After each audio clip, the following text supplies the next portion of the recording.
दोस्तों हाल ही में मैंने नेटफ्लिक्स पे यू यू हाकुशो सीरीज देखा है जिसका कॉन्सेप्ट काफी डिफरेंट है।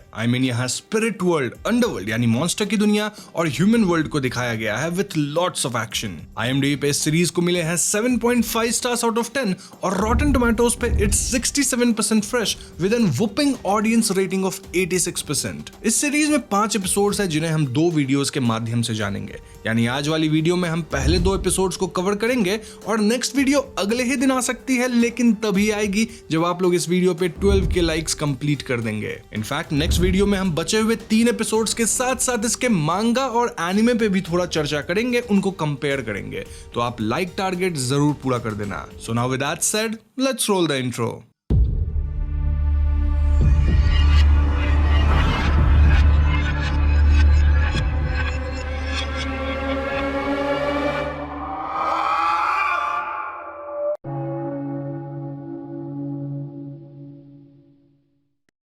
तो पहले एपिसोड के शुरुआत में हम यूसुके उरामेशी नामक टीनेजर को देखते हैं जो कि एक ऐसे एरिया में होता है जहां खतरनाक एक्सीडेंट हुआ होता है। एक इंसान इस एक्सीडेंट में मारा गया था और जब यूसुके उस मरे हुए इंसान को देखने जाता है तो वो खुद को ही देखता है। जी हाँ दोस्तों, यानी कि यूसुके मर चुका है और अब वो स्पिरिट फॉर्म में है। अब यहाँ से हमें 4 घंटे पहले का सीन दिखाया जाता है जिस टाइम पे यूसुके जिंदा था। हम जान पाते हैं कि यूसुके काइंड ऑफ रेबल है, वो किसी की नहीं सुनता, एक गैम्बलर टाइप का लड़का है, हमेशा लड़ता रहता है, लेकिन वो दिल से अच्छा बंदा है। यूसुके के एक चाइल्डहुड फ्रेंड है नेम्ड कीको और वो यूसुके की हमेशा चिंता करती है, उसको समझाती रहती है कि तुम इस तरह की हरकतें ना करो। अब यूसुके जिस स्कूल में था वहां कुछ बुलीज किरिनो नामक बंदे से उसका पैसा छीन रहे होते हैं। तब यूसुके वहां आकर उन बुलीज से भिड़ जाता है कि तभी टीचर आ जाते हैं और उन्हें लगता है कि यूसुके ही सबको बुली कर रहा था और उनका पैसा छीन रहा था। ऐसे में टीचर यूसुके को ही डांटने लगते हैं। स्टिल यूसुके सिचुएशन एक्सप्लेन नहीं करता, बस वहां से निकल लेता है। अब बाहर यूसुके को काजुमा कुवाबारा नामक स्टूडेंट मिलता है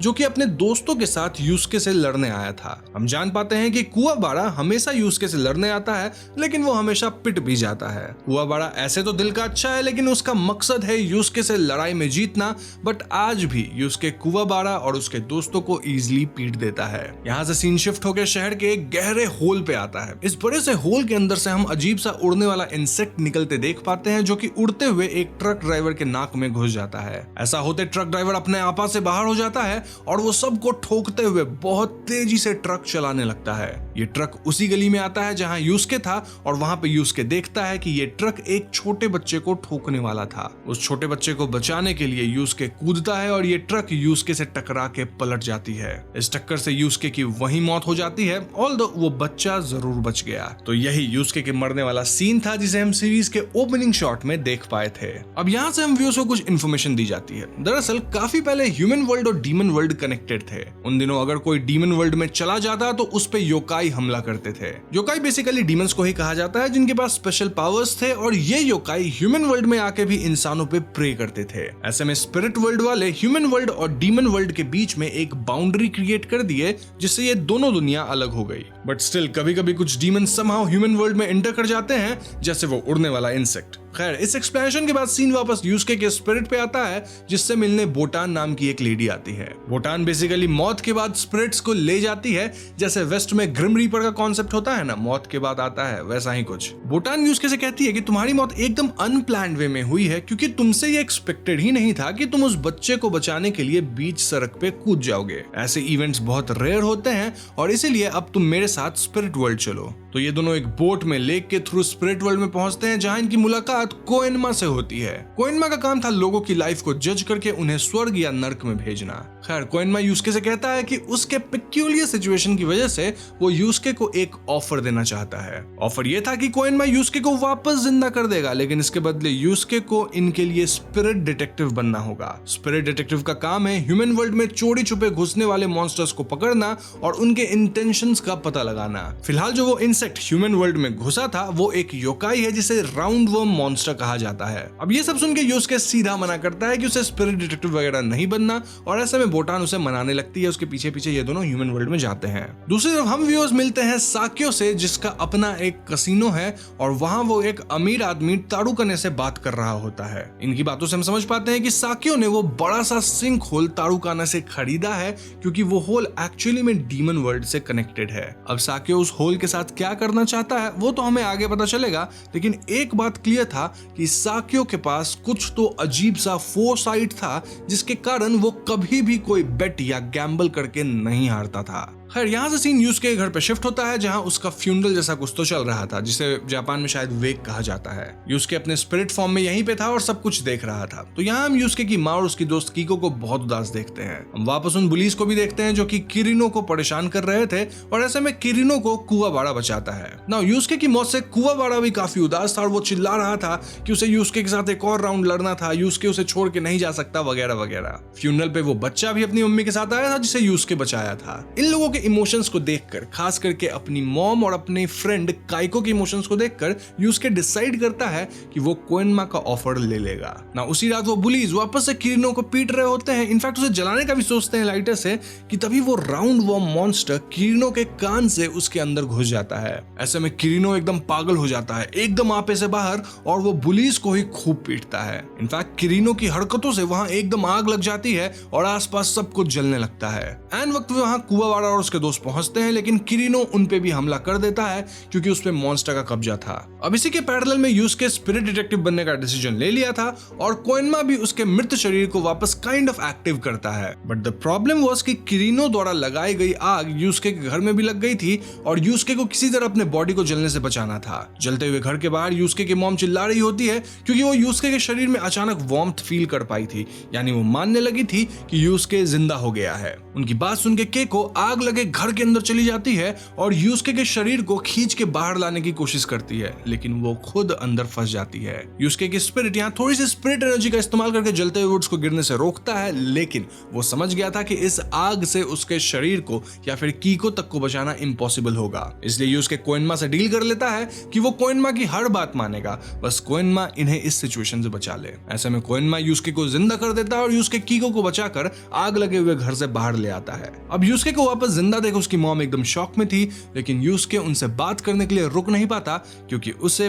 पहला मिशन ऑलरेडी मिल चुका था। दिस मिशन वाज कि उसे राउंड वर्म मॉन्स्टर को खत्म करना है। तो यूसुके फौरन किरिनो तक पहुंचता है, जो कि कुवाबाड़ा और उनके दोस्त को बुरी तरह पीट चुका था। अब किरिनो यूसुके पे भी हमला कर देता है, और हम देख पाते हैं कि राउंड वर्म मॉन्स्टर कैसे किरिनो के स्किन के अंदर क्रॉल कर रहा था। इनफैक्ट अगर कुछ ही देर में यूसुके किरिनो के अंदर से राउंड वर्म को नहीं निकाला, तो वो किरिनो को हमेशा के लिए खो देगा। इस राउंड वर्म को निकालने के लिए यूसुके को स्पिरिट एनर्जी का इस्तेमाल करना होगा, जो कि वो अब तक सीखा ही नहीं था। तो ऐसे में यूसुके और किरिनो में खतरनाक लड़ाई होती है, जहां किरिनो अब खुद को ट्रांसफॉर्म करके यूसुके पे हमला करने लग गया था। आई मीन अपने हाथ से वो ब्लेड काइंड ऑफ निकाल लिया था। इस लड़ाई में किरिनो यूसुके पे भारी पड़ रहा था, और ऐसे में यूसुके किरिनो को उसकी लाइफ याद दिलाता है। किरिनो कुछ सेकंड्स के लिए कंट्रोल में आता है, जहां वो यूसुके से उसे बचाने को कहता है, लेकिन अगले ही क्षण वो फिर से यूसुके पे अटैक कर देता है। किरिनो की ये हालत देख यूसुके अपना पूरा ध्यान लगा के स्पिरिट एनर्जी अपने फिस्ट के अंदर चैनलाइज करता है, और फिर वो किरिनो को इससे पंच करता है। इस पंच के कारण राउंड वर्म मॉन्स्टर बाहर निकल जाता है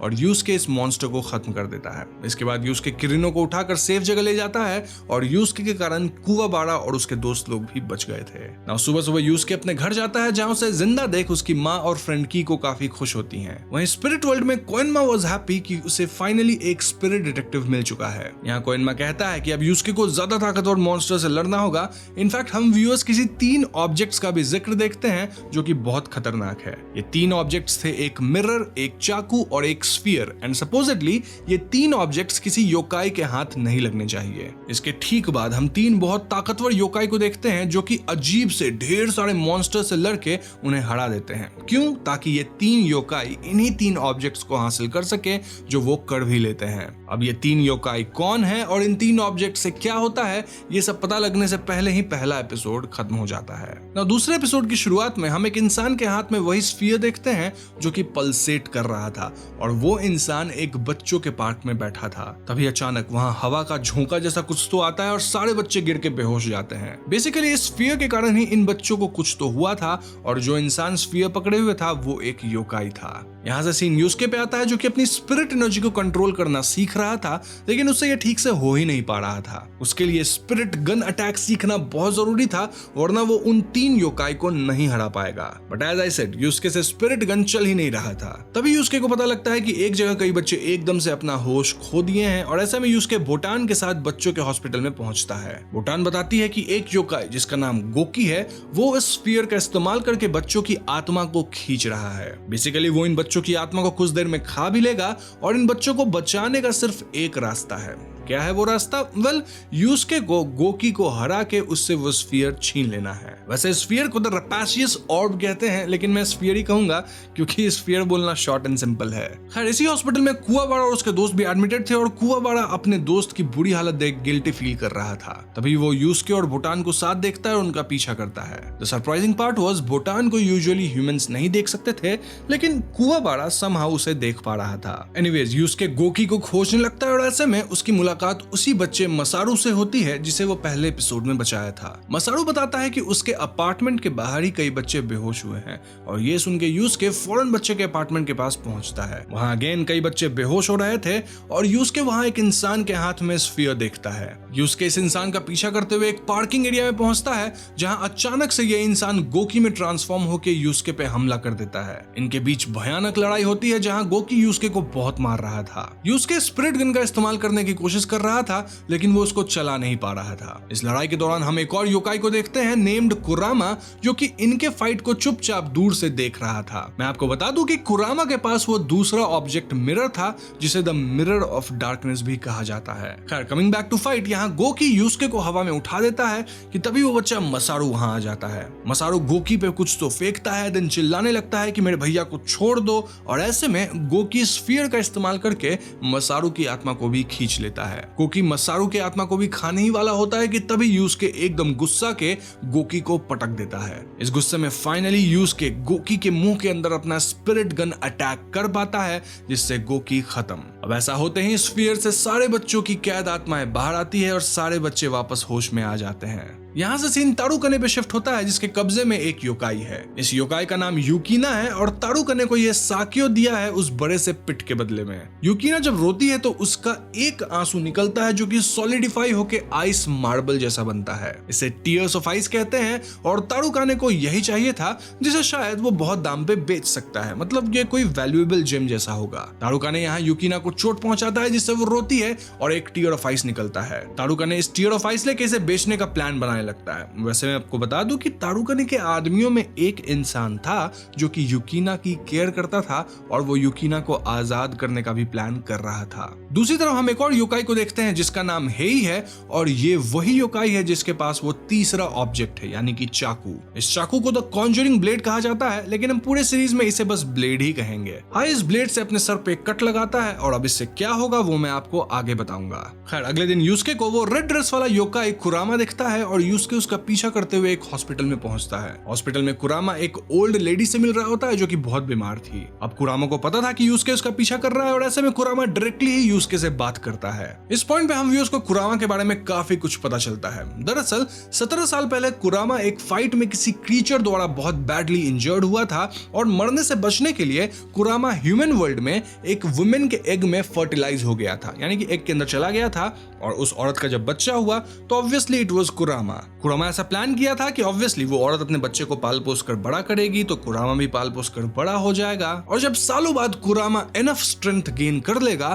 तो वो उस औरत को छोड़ के चला जाएगा। लेकिन वो औरत जब बीमार हुई तो कुरामा कहीं ना कहीं उनसे अटैच हो गया था, क्योंकि ऑब्वियसली वो उसकी माँ थी ना, और अब वो उस औरत यानी अपनी माँ को खोना नहीं चाहता था। हॉस्पिटल में जो वो लेडी काफी बीमार सी दिख रही थी, वो कुरामा की माँ है नेम्ड शियोरी, और कुरामा का ह्यूमन फॉर्म में नाम है सुइची। कुरामा की माँ के पास अब ज्यादा वक्त नहीं था। इनफैक्ट इनफैक्ट 1 महीने से भी कम था और उनको ही बचाने के लिए कुरामा उस मिरर का इस्तेमाल करेगा। दरअसल फुल मून की रात मिरर अपने पीक पावर पे होगा और ऐसे में मिरर से जो मांगो वो सच हो जाएगा। तो कुरामा इस मिरर ऑफ डार्कनेस से अपनी माँ की लंबी और हेल्दी जिंदगी मांगने वाला था। इस कहानी को सुन के हम ये समझ पाते हैं कि सारे योकाई बुरे नहीं होते। और हाँ, एक और बात मैं आपको बता दूं कि कुवाबाड़ा यहाँ यूसुके का पीछा करके कुरामा तक पहुंच गया था। कुवाबाड़ा के हिसाब से योकाई बुरे हैं क्योंकि एक योकाई की वजह से ही उसके दोस्त लोग चोटिल हुए हैं। खैर उस शाम यूसुके रामेन खा रहा होता है जब बोटान उससे मिलने आती है। बोटान बताती है कि मिरर ऑफ डार्कनेस अगर तुम्हें कोई विश देता है तो उसके बदले तुमसे कुछ लेता भी है। मोस्ट केसेस में ये मिरर विश मांगने वाले की जान ले लेता है,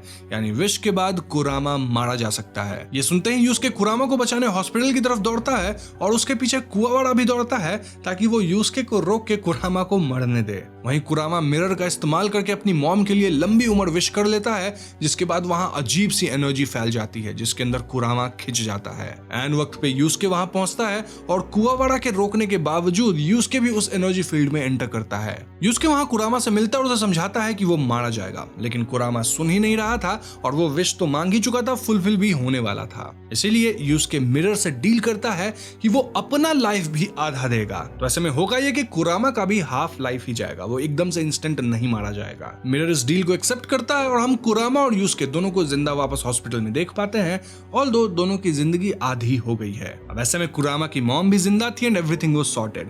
कुवाबाड़ा भी ये सब देखता है और वो भी इमोशनल होता है। इनफैक्ट उसका जो व्यूज था योकाई को लेके वो भी चेंज होता है क्योंकि सारे योकाई सच में बुरे नहीं होते। यहाँ से इन तीनों की दोस्ती भी काइंड ऑफ हो जाती है, स्पेशली कुवाबाड़ा और यूसुके की। दूसरी तरफ हम हाई को देखते हैं जिसके सर पे अब एक तीसरा आंख है। जी हाँ दोस्तों, उस कॉन्जरिंग ब्लेड से कट करने के बाद हाई को तीसरी आंख मिल चुकी है जिसे हम द जगन भी कह सकते हैं और इस आंख से वो काफी दूर तक देख सकता है। यहाँ हाई के पास भी एक टीयर ऑफ आइस था, उसकी और जगन यानी तीसरे आंख की मदद से वो एक और टीयर ऑफ आइस को ट्रैक करता है। ये ताड़ुकाने वाला टीयर ऑफ आइस था जो कि ताड़ुकाने का आदमी कार में बेचने के लिए शायद कहीं ले जा रहा था। हाई यहाँ सुपर स्पीड से उस कार तक पहुंच के कार को काट डालता है और वहां से वो टीयर ऑफ आइस ले लेता है। मीनवाइल ताड़ुकाने को पता लगता है कि उसका टीयर ऑफ आइस चोरी हो चुका है और वो एकदम आग बबूला हो जाता है। वो सीधा साकियो को कॉल करता है सेइंग कि जब से मैं तुमसे वो सिंक होल पिट और योकाई युकीना वाला डील किया हूं, मेरे साथ सिर्फ बुरा ही हो रहा है। एक तो वो योकाई ज्यादा रोती नहीं जिससे मुझे गिने चुने टीयर ऑफ आइस ही मिलते हैं